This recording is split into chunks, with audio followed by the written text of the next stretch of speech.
Do you think there could be another side to your mom that you don't know about?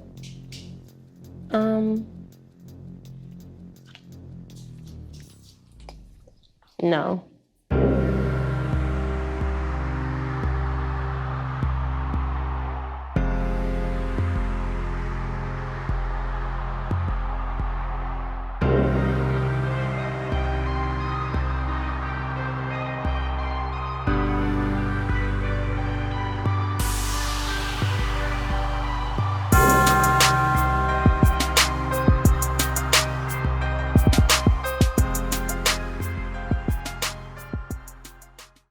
Over the years, I would say the Charmaine Roman's organization smuggled in tens of thousands of pounds of marijuana.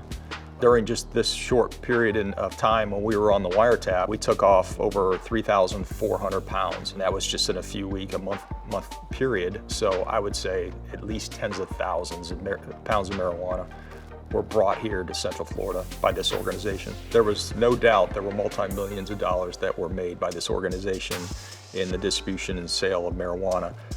Just that one load that we took off alone itself was worth over $3 million, the amount that was taken from the RV.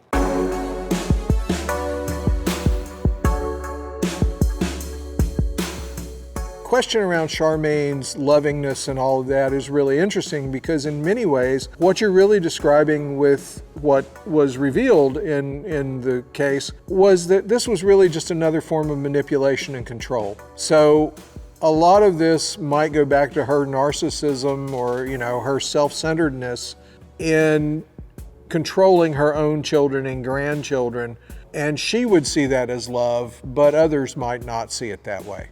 In terms of the way that Charmaine treated her children, there was love there, but to many of us, it's just an extension of her need to control and her self-centeredness, because everything would revolve around her taking care of them and protecting them.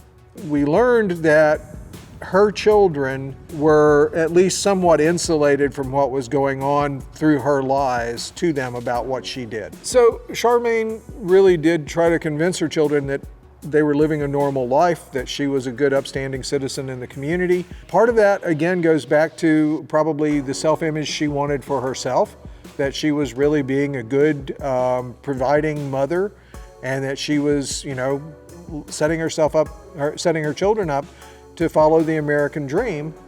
And part of that is convincing one's own self that, you have the right justifications for doing what you're doing that's illegal. We have a hypothesis in criminal justice criminology called the chivalry hypothesis, which is that women get treated more leniently because we don't expect this kind of behavior out of them. Or on the other side, they get treated more harshly because they're not behaving in ways we anticipate. For many years, women weren't viewed as either capable or motivated to engage in these kinds of activities, whereas I think we're seeing over time now, as people are kind of going away from those notions of what's normal, we're seeing more involvement of women and more planning and execution on the part of women in crime.